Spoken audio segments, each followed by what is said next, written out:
Good morning students. Class 11th chemistry में chapter 6 ऊष्मागतिकी का ये सेकंड वीडियो है और सेकंड वीडियो में हम डिस्कस करते हैं अलग अलग टॉपिक्स, जिसमें बिगिनिंग करेंगे प्रावस्था रूपांतरण से। प्रावस्था रूपांतरण का मतलब क्या होता है? देखिए, द्रव्य की एक अवस्था से दूसरी अवस्था में परिवर्तन की क्रिया प्रावस्था रूपांतरण कहलाती है। किसी भी मैटर की जो 3 अलग अलग स्टेट्स होती हैं, सॉलिड, लिक्विड और गैस, उनका आपस में इंटर कन्वर्जन प्रावस्था रूपांतरण कहलाता है। ठीक है। और ये जो प्रावस्था रूपांतरण होता है, ये एक निश्चित ताप तथा दाब पर होती हैं। और ऐसा करते समय स्टूडेंट्स, या तो ऊष्मा का शोषण होता है, यानी या तो हीट एब्जॉर्ब होती है या फिर हीट उत्सर्जित होती है। ठीक है, लिखा है यहाँ पे, प्रावस्था रूपांतरण ऊष्मा शोषी अथवा ऊष्मा उत्सर्जी हो सकता है। यानी जब सॉलिड से लिक्विड या फिर लिक्विड से गैस में इंटर कन्वर्जन होता है, तो उस समय या तो ऊष्मा ली जाएगी या फिर ऊष्मा उत्सर्जित की जाएगी। ये होता है आपके प्रावस्था रूपांतरण में।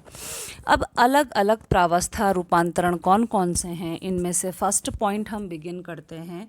देखिए, द्रवण, जिसे कहते हैं फ्यूज़न। ठीक है, द्रवण का मतलब क्या होता है? देखिए, ठोस अवस्था का द्रव अवस्था में रूपांतरण, सॉलिड स्टेट से लिक्विड स्टेट में कन्वर्जन क्या कहलाता है? द्रवण कहलाता है। अब द्रवण के समय ठोस द्वारा शोषित ऊष्मा द्रवण की एंथैल्पी कहलाती है। आपका आइस है, बर्फ़ है, तो बर्फ़ जो है पानी में कब बदलेगी? जब उसको ऊष्मा दी जाएगी। यानी जब आप बर्फ़ को थोड़ी हीट देंगे तो किस में बदल जाएगी? द्रव में बदल जाएगी। और उस समय जो बर्फ़ द्वारा शोषित ऊष्मा होगी, उसको क्या कहा जाता है? द्रवण की एंथैल्पी कहा जाता है। एंथैल्पी का मतलब होता है ऊष्मा, हीट। तो एंथैल्पी, ये जो वर्ड है, ये जगह जगह यूज़ होगा। एंथैल्पी को आप जो है कंफ्यूज नहीं होंगे। एंथैल्पी का मतलब होता है हीट, जिसे हम कहते हैं ऊष्मा। ठीक है। अब आप यहाँ पे देखिए कि दे रखा है कि बर्फ़ है, यहाँ पे H2O है। आपने 273 केल्विन इसको हीट दी है, तो ये किस में बदल गया? पानी में बदल गया। यहाँ पे फ्यूज़न के लिए जो हमको एंथैल्पी चाहिए, वो कितनी यूज़ हुई? 6.01 किलो जूल। इतनी हीट यूज़ हुई है, या इतनी हीट जो है अवशोषित हुई है। ये अभिक्रिया एक ऊष्माशोषी अभिक्रिया है। तो यही आपको बताना चाह रहा है कि जब हम एक अवस्था से दूसरी अवस्था में किसी भी द्रव्य को बदलते हैं, तो या तो ऊष्मा का उत्सर्जन होगा या फिर ऊष्मा ली जाएगी। ठीक है स्टूडेंट्स, नेक्स्ट टॉपिक की तरफ देखिए चलते हैं। नेक्स्ट टॉपिक है हमारा इसी से रिलेटेड। अभी कहा था मैंने कि यहाँ पे हम अलग अलग प्रावस्था रूपांतरण के बारे में पढ़ेंगे। तो पहला था आपका द्रवण, जिसे हम फ्यूज़न कहते हैं। अब सेकंड है वाष्पन। वाष्पन यानी वेपोराइजेशन। मतलब क्या होता है कि जब कोई द्रव किस में बदल रहा है? वाष्प में बदल रहा है, उसको ही हम क्या कहते हैं? वाष्पन कहते हैं। क्या लिखा है? देखिए, क्वथनांक वाले ताप द्रव तथा वाष्प के मध्य साम्यावस्था रहती है। ऐसा टेम्परेचर, क्वथनांक का मतलब उबलना, दैट इज़ बॉइलिंग पॉइंट। तो क्वथनांक के समय, यानी जब उबल रही है चीज़ें, उस समय द्रव और वाष्प के मध्य एक साम्य बना हुआ रहता है। साम्यावस्था, जिसे हम क्या कहते हैं? इक्विलिब्रियम कहते हैं। इक्विलिब्रियम का मतलब होता है जब दो आपकी जो कंडीशन हैं, दो स्टेट्स जो हैं आपकी, दो अवस्थाएं आपस में एक समान गति से, यहाँ पे द्रव है, ये मैंने इक्विलिब्रियम का निशान लगा दिया है, और ये आपकी जो है गैस अवस्था। इसका मतलब होता है कि जितनी मात्रा में द्रव गैस में बदल रहा है उतनी ही मात्रा में गैसें ठंडी होकर द्रव में बदल रही हैं। तो इक्विलिब्रियम का निशान जो होता है, जो कि साम्य अवस्था लिखा गया है, इस तरह से एक एरो आगे और एक एरो जो है पीछे इस तरह से दिखाया जाता है, इसको कहते हैं साम्य अवस्था। तो क्या लिखा है, क्वथनांक वाले ताप द्रव तथा वाष्प के मध्य साम्यावस्था रहती है। जिस कंडीशन में आपका द्रव जो है उबल रहा है, वो एक ऐसी कंडीशन होती है जहाँ पर द्रव और वाष्प दोनों ही एक दूसरे के साम्य में रहती हैं।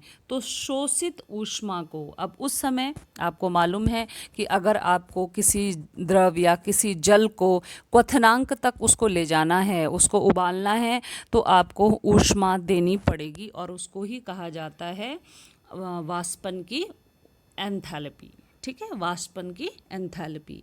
अब यहाँ पे देखिए जल है हमारा H2O, इसको 373 केल्विन, अभी पीछे आपने देखा था कि सिर्फ 273 केल्विन उसको क्या करने के लिए, 273 केल्विन जो है वो आपका सिर्फ फ्यूज़न के लिए था, द्रवण के लिए था। लेकिन अगर आपको वेपोराइजेशन, वाष्पन करवाना है, तो आपको कितना देना पड़ेगा, 100 डिग्री और ज़्यादा देना पड़ेगा। तो 373 केल्विन हीट आपने दी है, तो जल जो है अपनी लिक्विड स्टेट से, अपनी द्रव अवस्था से किस में बदल जाएगा, गैस में बदल जाएगा। यहाँ पे जो एंथैल्पी होगी, यानी वेपोराइजेशन के लिए जो एंथैल्पी है, वाष्पन की जो एंथैल्पी है, ये VAP लिखा है यहाँ पे, VAP का वेपोराइजेशन।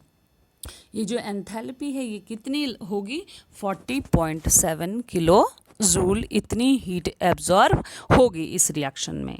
ठीक है, नाउ थर्ड टॉपिक है ऊर्ध्वपातन, दैट इज सब्लिमेशन।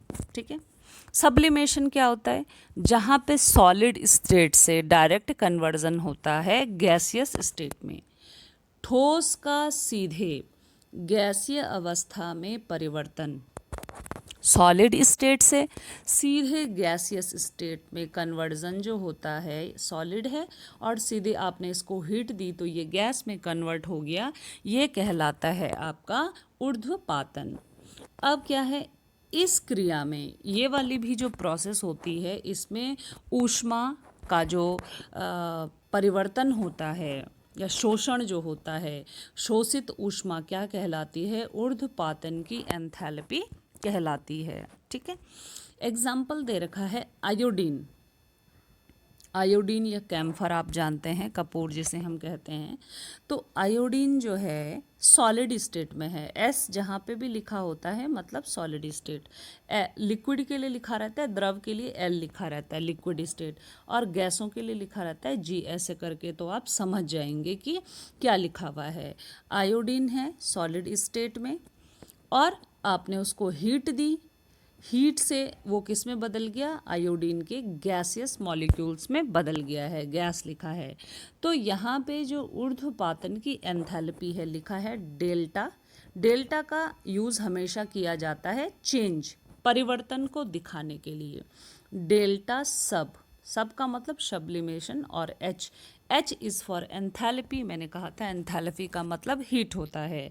कितना कितना जो है ऊष्मा लगेगी ऊर्ध्वपातन की, वो हो जाएगा 624 किलो जूल सब्लिमेशन के लिए, यानी ऊर्ध्वपातन की जो ऊष्मा होगी वो कितनी होगी, 624 किलो जूल, इतनी ऊर्जा शोषित होगी, ऊर्ध्वपातन के लिए इतनी ऊर्जा शोषित होगी। ठीक है, अब इसी में आगे चलते हैं। देखिए नेक्स्ट है हमारे पास विलयन की ऊष्मा। विलयन किसे कहते हैं, आपने दो पदार्थ मिलाए हैं, उनमें से एक विलेय है। विलयन हम किसे कहेंगे, एक पदार्थ है विलेय और दूसरा पदार्थ है आपका विलायक। इन दोनों चीज़ों से मिलके क्या बना है, विलयन बना है। ठीक है, तो विलयन की ऊष्मा, विलयन के पास भी ऊष्मा होती है। अब हम क्या कहेंगे, देखिए इसको कैसे डिफाइन करेंगे। एक मोल पदार्थ को पर्याप्त विलयन में विलय करने पर सिस्टम की एंथैल्पी में परिवर्तन को विलयन की ऊष्मा कहते हैं। आपने एक मोल कोई भी पदार्थ लिया है, मोल की परिभाषा क्या होती है, मोल क्या होते हैं, ये आप फर्स्ट चैप्टर में पढ़ चुके हैं। तो एक मोल पदार्थ को आपने, एक मोल शुगर ली या आपने सॉल्ट लिया और उसको आपने जल में घोला, उस समय भी ऐसा करने पर, विलयन में विलय करने पर उस विलयन की एंथैल्पी में जो परिवर्तन आएगा उसको क्या कहा जाता है, विलयन की ऊष्मा कहा जाता है। लाइक ये दे रखा है कि KCl, सपोज करिए पोटेशियम क्लोराइड कोई साल्ट है और वो सॉलिड स्टेट में है, इसका मतलब सॉलिड स्टेट में। अब आपने उसको जल में घोला, AQ का मतलब होता है एक्वस। ठीक है, AQ लिखा जाता है एक्वस, जिसका मतलब होता है जल, जलीय माध्यम में। ठीक है, तो KCl सॉल्ट है, पोटेशियम क्लोराइड, आपने उसको जल में घोला तो अब वो क्या हो गया, जलीय विलयन हो गया।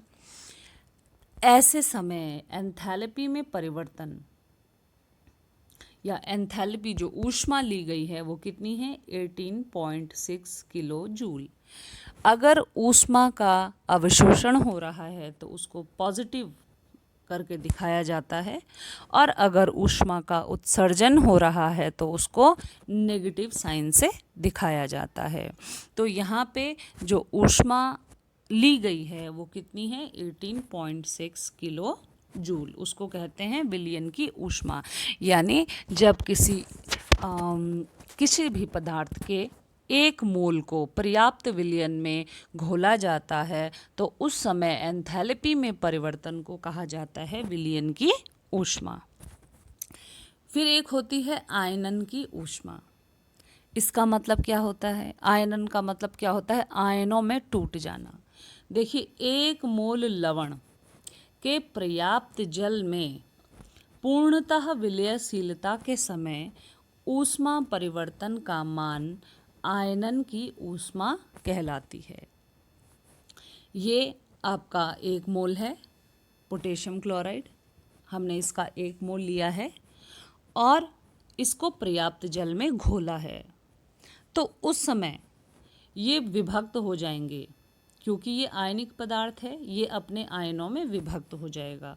किस आयन में, पोटेशियम धनायन में और क्लोरीन ऋणायन में।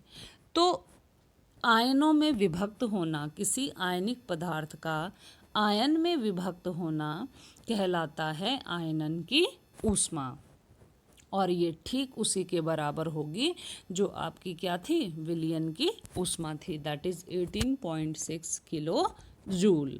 तो मोटे मोटे तौर पे आप ये समझ चुके होंगे कि विलयन की ऊष्मा का मतलब होता है जब हम किसी पदार्थ, किसी विलय को विलायक में घोलते हैं, उस समय विलयन में ऊष्मा के परिवर्तन को हम विलयन की ऊष्मा से परिभाषित करते हैं। जबकि आयनन की ऊष्मा का मतलब होता है कि एक मोल विलय का अपने आयनों में विभक्त होना, एक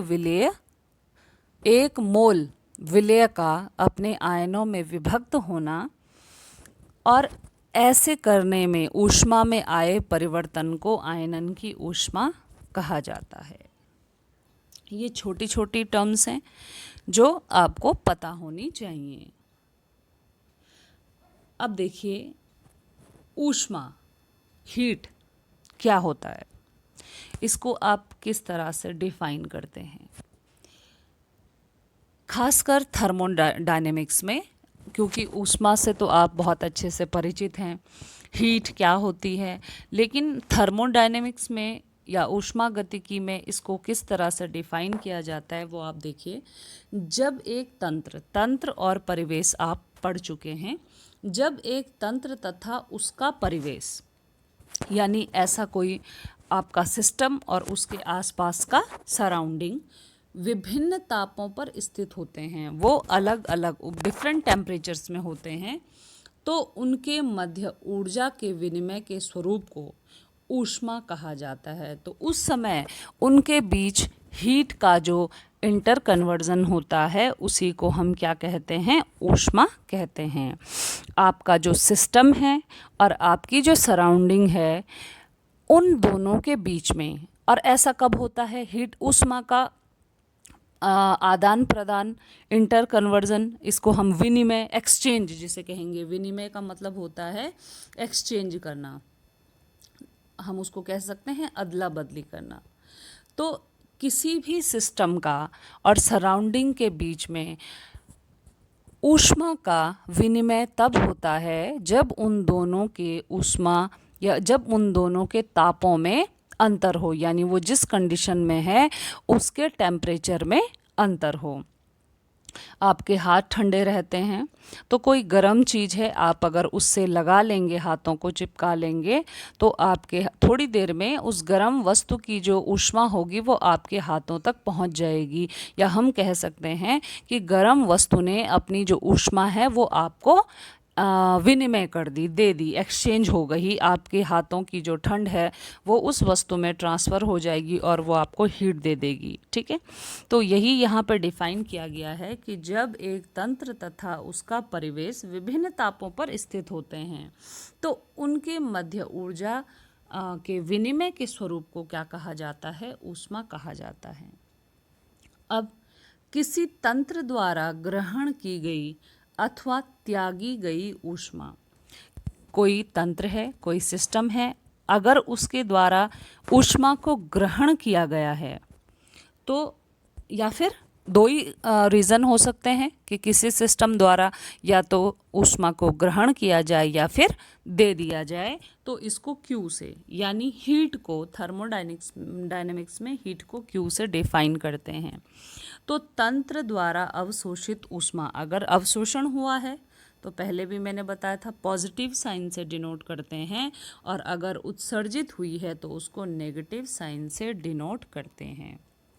और ये तो आप जानते ही हैं कि ऊष्मा की एसआई इकाई क्या होती है, जूल अथवा किलोजूल होती है। जे का मतलब क्या है, जूल, जो साइंटिस्ट के नाम पे रखी गई है, तो जूल या फिर किलो जूल होती है। ये छोटी छोटी चीज़ें आपको याद रखनी चाहिए। नेक्स्ट टॉपिक की तरफ चलते हैं। देखिए ये है कार्य, वर्क। अब देखिए इसकी इम्पोर्टेंस क्या है, सब जानते हैं कार्य का होना क्या होता है। ठीक है, जब हम किसी वस्तु पे फोर्स लगाते हैं, बल लगाते हैं और उसको हम खिसकाने में कामयाब हो जाते हैं तो ही कार्य का होना कहा जाता है। अब ऊष्मा गतिकी में देखिए, ऊष्मा गतिकी में कार्य शब्द प्राय यांत्रिक कार्य, मैकेनिकल वर्क को निरूपित करता है। यांत्रिक कार्य उस समय संपन्न माना जाता है जबकि किसी बिंदु पर लगाया गया बल बिंदु को बल की दिशा में विस्थापित कर दे। ये तो आप 9th से पढ़ते आए हैं कि हम फोर्स लगा रहे हैं, हम बल लगा रहे हैं, और अगर हम किसी भी ऐसी वस्तु पर या हम दीवार पर बल लगा रहे हैं तो हम बल तो लगा रहे हैं, लेकिन क्योंकि दीवार को हम अपनी जगह से हिला नहीं पा रहे हैं तो ऐसी दशा में कार्य का संपन्न होना नहीं माना जाएगा जबकि हम बल लगा रहे हैं। अब वहीं पे कोई भारी बक्सा है या पत्थर है, लेकिन आपने उस पे बल लगाकर उसको एक जगह से उठाकर दूसरी जगह पर रख दिया तो कार्य का संपन्न होना माना जाता है। यही वो बता रहा है कि ऊष्मागतिकी में कार्य शब्द जो है इसी यांत्रिक कार्य को निरूपित करता है, और यांत्रिक कार्य का संपन्न होना कब माना जाता है, जब हम एक बिंदु, किसी बिंदु पर या किसी वस्तु पर, बिंदु का मतलब किसी वस्तु पर बल लगा रहे हैं तो हम जिस दिशा में बल लगा रहे हैं उस दिशा में उस वस्तु को सरका दें या उसकी पोजीशन को थोड़ा चेंज कर दें। ठीक है, अब है कार्य को निम्न प्रकार से परिभाषित किया जाता है। कैसे किया जाता है, कार्य बराबर होता है आरोपित बल, जो आपने बल लगाया है, और विस्थापन यानी जितना आप उसको खिसका पाए हैं। विस्थापन का मतलब अपनी जगह से उसको हटा देना। यदि आरोपित बल F है, F का मतलब फोर्स, फोर्स मतलब बल, यदि आरोपित बल क्या है, F है, F से निरूपित किया गया है और इस बल के कारण बिंदु बल की दिशा में dl दूरी तक विस्थापित किया है। आपने इतना फोर्स लगाया और इतना फोर्स लगाकर जिस वस्तु पर आपने फोर्स लगाया वो कितना विस्थापित हुई, dl विस्थापित हुई माना। तो W बराबर क्या हो जाएगा, यानी वर्क बराबर क्या हो जाएगा, बल गुणागे dl यानी विस्थापन। इस तरह से हम वर्क को डिफाइन करते हैं। ये इम्पॉर्टेंट टर्म है। यानी वर्क को आप कैसे डिफाइन करेंगे कि कार्य का होना तभी संपन्न माना जाता है जब आप जिस वस्तु पर जितना बल लगा रहे हैं वो अपनी जगह से विस्थापित हो जाती है। तो वर्क बराबर हम कह सकते हैं कि work is equal to force into displacement, displacement यानी विस्थापन।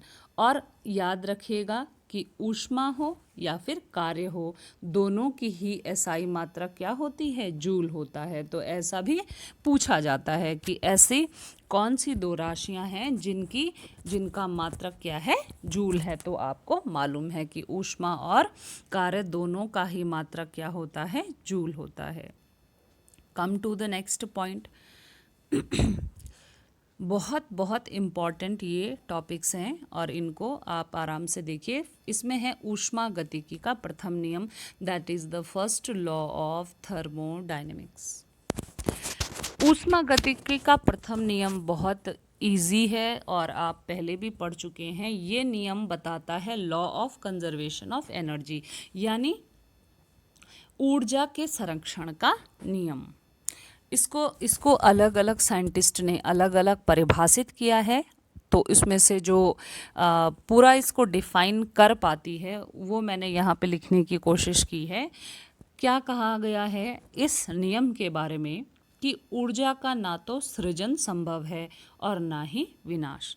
यानी ऊर्जा, एनर्जी, और energy is the form of heat. तो यहाँ पे आप ऊर्जा या ऊष्मा जो भी हैं इसके बारे में ये स्टेटमेंट है कि ऊर्जा का ना तो सृजन किया जा सकता है, एनर्जी को ना तो बनाया जा सकता है और ना ही इसको नष्ट किया जा सकता है।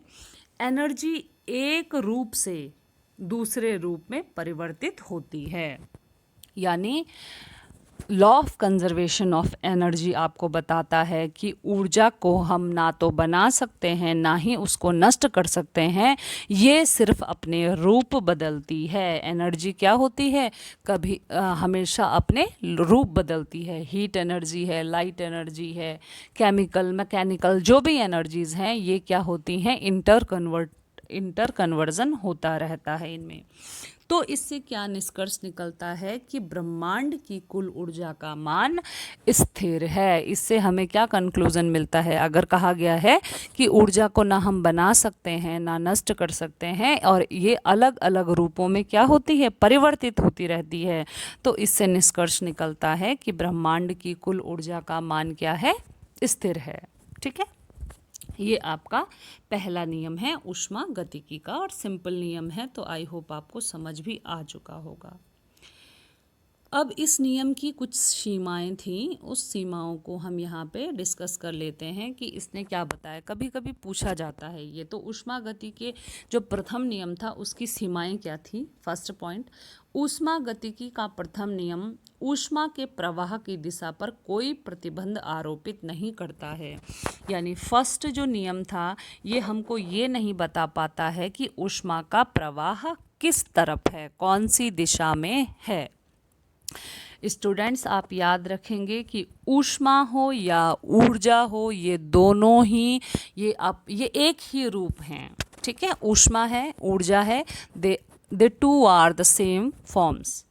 तो ऊष्मा गतिकी के प्रथम नियम ने हमको बताया कि ऊष्मा के प्रवाह की दिशा पर कोई प्रतिबंध आरोपित नहीं करता है। यानी ऊष्मा किस दिशा में प्रवाहित हो रही है ये हमको क्लियरली नहीं बताता है। सेकंड है इसका ऊष्मागतिकी का प्रथम नियम इस प्रश्न का उत्तर देने में असमर्थ है कि भौतिक तथा रासायनिक प्रक्रियाएं सदैव एक प्राकृतिक दिशा में ही क्यों संपन्न होती हैं। हाँ, first law of the thermodynamics ने हमको ये नहीं क्लियर कर पाया कि जो भी आपकी भौतिक और रासायनिक अभिक्रियाएं हैं वो एक ही डायरेक्शन में, देखिए ऊष्मा के लिए तो कोई डायरेक्शन नहीं है, लेकिन जो आपकी रिएक्शंस हैं वो एक ही दिशा में क्यों संपन्न होती हैं। मैक्सिमम रिएक्शंस जो हैं वो फॉरवर्ड डायरेक्शन में अगर जा रही हैं तो ऐसा क्यों होता है। थर्ड पॉइंट है ऊष्मागतिकी का प्रथम नियम किसी प्रक्रम की एक निश्चित दिशा में संभाव्यता की प्रागुक्ति करने में असमर्थ है। यानी कोई भी प्रक्रम है, बहुत सारे प्रक्रमों के बारे में आपने पढ़ा था पिछले वीडियो में, तो कोई भी प्रक्रम है वो एक निश्चित दिशा में फिजिबल है या नहीं है। ठीक है, फिजिबल का मतलब इसी को संभाव्यता, मतलब उस फिजिबिलिटी का मतलब होता है वो इजीली हो पाएगी या नहीं हो पाएगी। कोई भी अभिक्रिया है वो आसानी से उस दिशा में, किसी भी दिशा में हो पाएगी या नहीं हो पाएगी, इसका पहले ही प्रेडिक्शन करना, प्रिडिक्ट करना, पहले ही पता चल जाना काफ़ी मुश्किल होता है।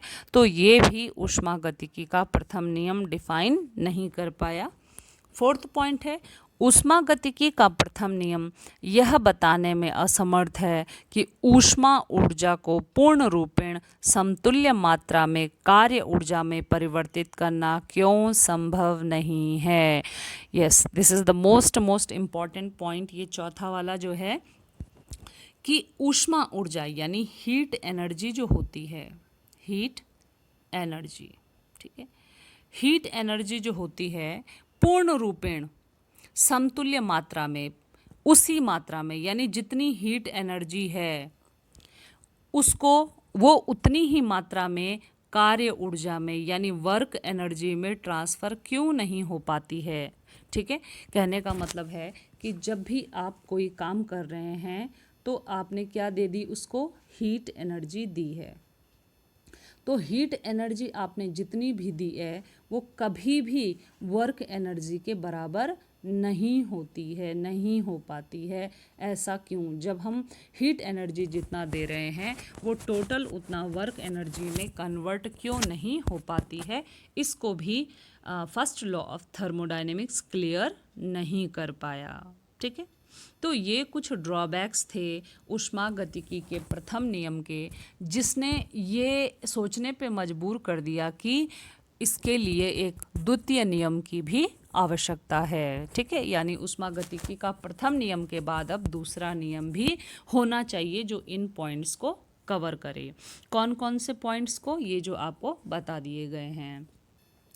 तो ऊष्मागतिकी का द्वितीय नियम क्या था वो यहाँ पे लिखा है। ऊष्मागतिकी का द्वितीय नियम, देखिए इस नियम के अनुसार जब भी एक स्वतः परिवर्तित प्रक्रम संपन्न होता है, स्वतः परिवर्तित प्रक्रम ऐसे स्पॉन्टेनियस रिएक्शंस जिन्हें हम कहते हैं, जो चीज़ें खुद ब खुद होती हैं। ठीक है, स्वतः प्रवर्तित प्रक्रम, स्वतः प्रवर्तित प्रक्रम का मतलब ऐसी अभिक्रियाएं या ऐसे प्रक्रम जो स्वतः ही होते हैं, आपको उनको स्टार्ट करने की ज़रूरत नहीं है।